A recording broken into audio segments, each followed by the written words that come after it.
Double Game Week 33 has officially been announced and it's going to have a massive impact on our Game Week 31 transfers. So in today's video, we're going to be discussing that announcement, my Game Week 31 team selection, and a wildcard draft for those that have activated it. So as always, if you look forward to today's video, make sure you drop a like and of course, hit that subscribe button for daily fantasy content.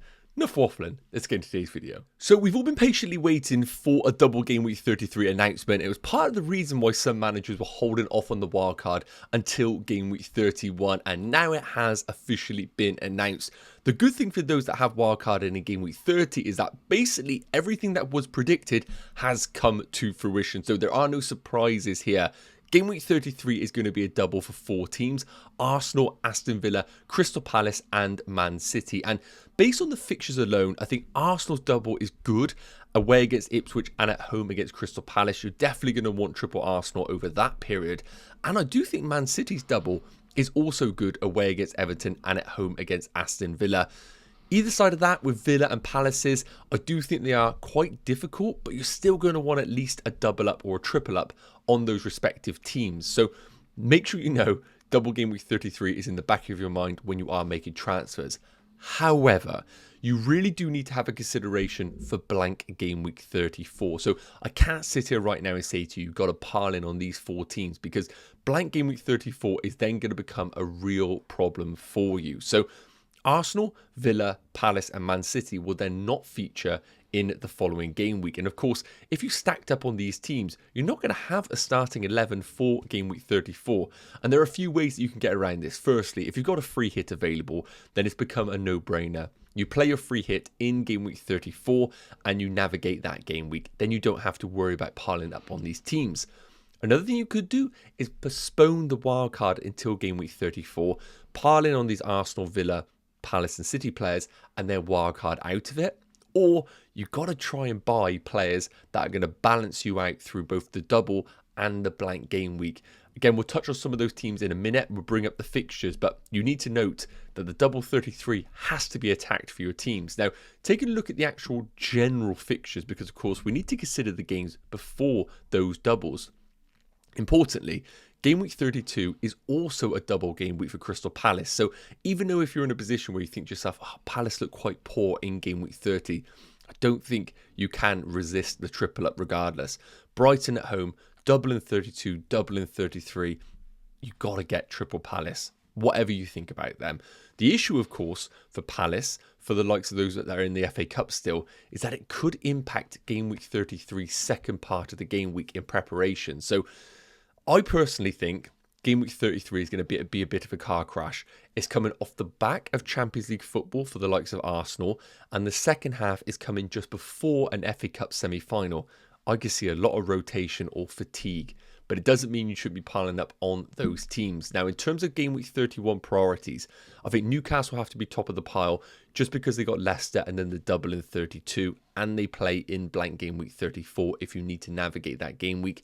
Then it's got to be Crystal Palace assets, and then you've got to be looking long-term at those 3 others or 2 others that we have discussed. So that's the announcement. Make sure you are known about it, because you've got to prepare your teams from now, especially if you are activating that wildcard. So Game Week 30 proved to be a really popular game week for managers to activate the wildcard, as I think a lot of people had injuries to their teams and of course kind of predicted what the fixtures were going to be, and now they've officially been announced. So those managers that held off on their wildcard, I do see a lot of them activating it going into the weekend.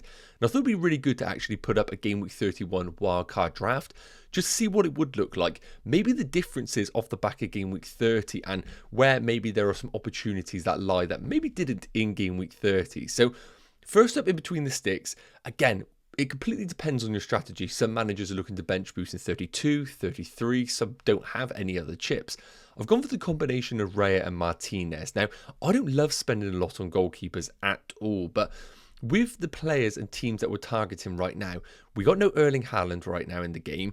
I don't see anybody going to the premiums like a Bruno Fernandes with the fixtures that they do have. And I don't see a forward that is more expensive than Mateta or Marmoush that is desperate as of now. So I think we got a lot of cash to spend in these teams. No Trent either in the defence. So I think you can afford a combination of Raya and Martinez. And the reason why you would do this is, for a bit of flexibility. So Martinez allows you to bench boost in game week 32 if you want to, because they're away against Southampton. And he allows you to bench boost in game week 33 with their double game week. Now, I would heed a bit of caution with Aston Villa because the fixtures are good with Southampton and a double in 33, but they have got Champions League football wedged either side of the Southampton game, and of course they've got an FA Cup semi-final after the second part of their double in 33. So I think there is going to be a lot of rotation and fatigue in these Aston Villa Premier League games. But I do like the combination, and Raya is well prepped then for the good fixtures and the double in game week 33. Moving into the defenders, and I think Saliba is a bit of a no-brainer for those that are wildcard, and I still think the Arsenal double defence is good value. We will only know in game week 31 and beyond whether they are massively hindered by the absence of Gabriel, but this is one of the benefits of wildcard in 31. You don't have the headache of Gabriel, and you can get the next best alternative in that Arsenal team. The other premium is going to be Vardy out. I still think there's good value there. Yes, he did play as centre-back for Man City. Not ideal, but I think with the double now announced in game week 33, he's the only one that we can really rely on for guaranteed minutes. Famous last words. Now we've got Munoz in the team. A little bit controversial. I feel some people have already given up on him. I just don't think we can look past him. Still an attacking fullback. Has a double in 32. Has a double in game week 33. I just wouldn't overthink it. I wouldn't be going Henderson myself in between the sticks when we got a player who has the capability of scoring goals and grabbing assists. 3 goals, 5 assists this season. Then we got the budget picks. Livramento, I think, is a lock. Trippier is a potential injury. They don't have many options in the fullback areas. I can see him playing the majority of games, and he doubles in game week 32 and a great fixture in 31. And Konsa for the similar premise of that of Martinez in between the sticks. Moving into the midfield, I'm still sticking with Mo Salah. We need to put the money somewhere, and I just think he is a no-brainer, especially with that Leicester game coming up in a couple of weeks' time when you do bench boost potentially. Saka over Cole Palmer, I think it is very close between the two, and I still think Saka is a slight concern for minutes. But the closer we get to game week 33, where you know you're going to want Saka for the double, you might as well get him in from the go now, and we know that he is going to get at least half an hour in these games coming up. And I wouldn't be surprised if it flips the other way and he plays an hour and then is substituted off. Now, the other midfielders are really difficult. Savinho feels very much a recency bias sort of pick, but with Haaland being out of the team, nobody can really predict this Pep team. One moment he might play 2 10s in KDB and Foden, the next week he might play out-and-out wingers in the shape of Savinho and Doku. We don't really know right now, but I think at 6.2 million, I can stomach it if he's rotated as opposed to Phil Foden that we saw in game week 30. So for that reason, I'm going to go for Savinho and take the punt that he remains in the team. Sarr still in the side for that double. I think you have to have a Palace midfielder. I'd rather go for the cheaper one. And then we've got Murphy. I think he is still fantastic value at 5 million. Picked up an assist in game week 30, and he is good for the next few game weeks. Finally, the front three. Now, Isak's a really interesting one because he is currently flagged in the game. We do have our concerns, but I still think you've got to go with him because he does have the away game against Leicester and he doubles in 32. If you don't have him for that double and he does play, you have the triple captaincy option available if you want to go there. Marmoush, a no-brainer while Haaland is out.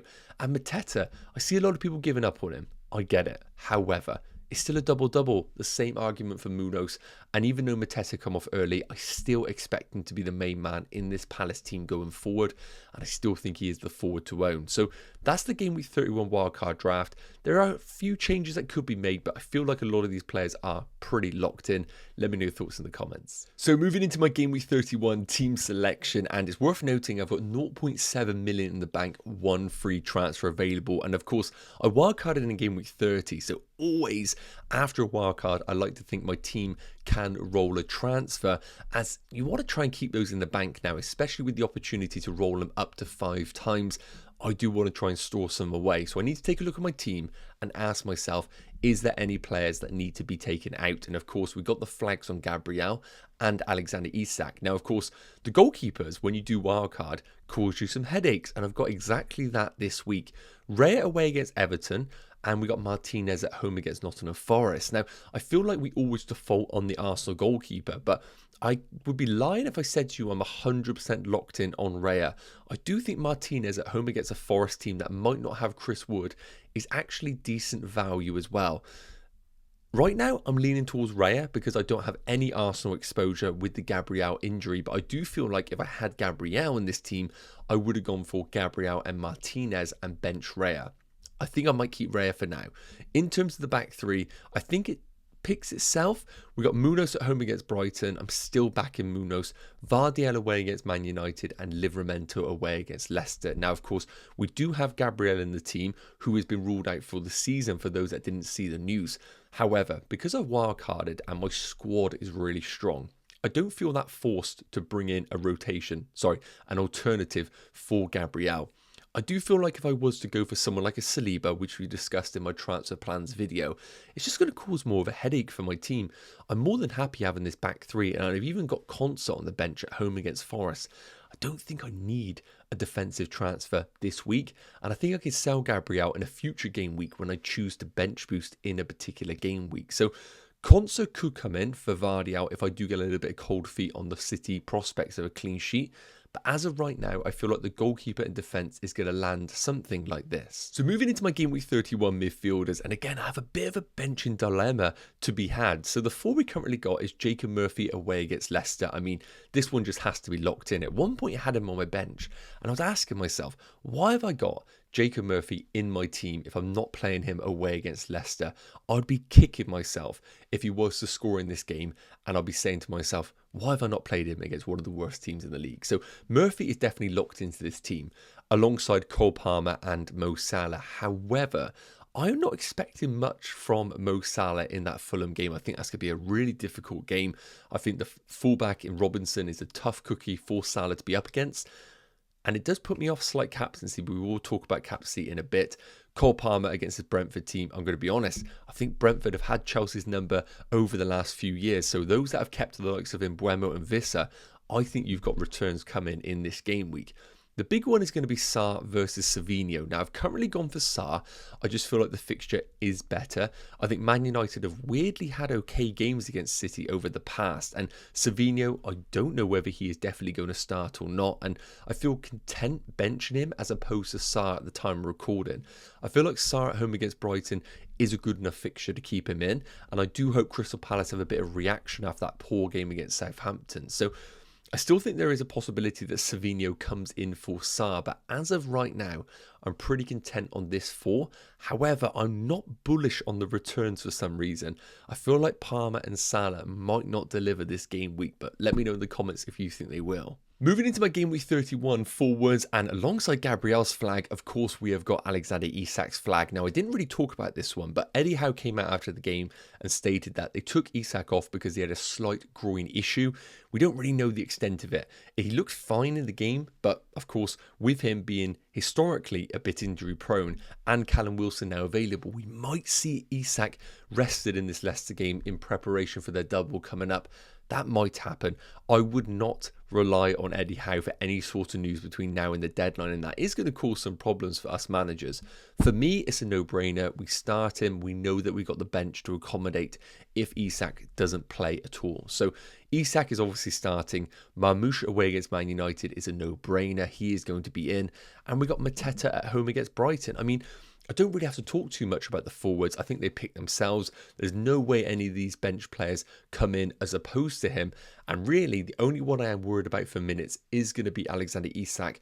But if you said to me right now that I've got Savinho coming in for Isak, I'm not that bothered about it. Of course, the problem is captaincy going into Game Week 31 because Isak was such a lock with the away game against Leicester.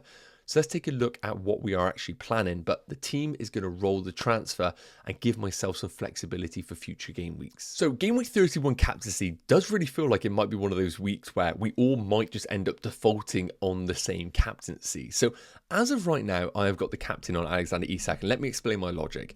I feel like he is by far and away the best captain for this game week. I think Leicester are really poor. I think Newcastle are still good offensively. And importantly, the Newcastle game is on the Monday night. night, which is good and bad. It's good because it gives Isak a bit more time to prepare for the game if there was a slight groin issue.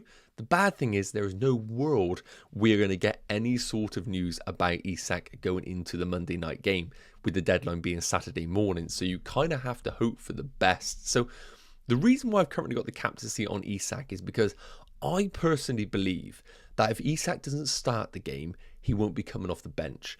I don't see any reason why, if a player has just got a fresh groin injury, Eddie Howe is going to deem him okay for the bench, but not to start. It's different for somebody like a Bukayo Saka who's coming back from a groin injury and he's now match fit and they bring him on for the last 30 minutes. That's a completely different situation.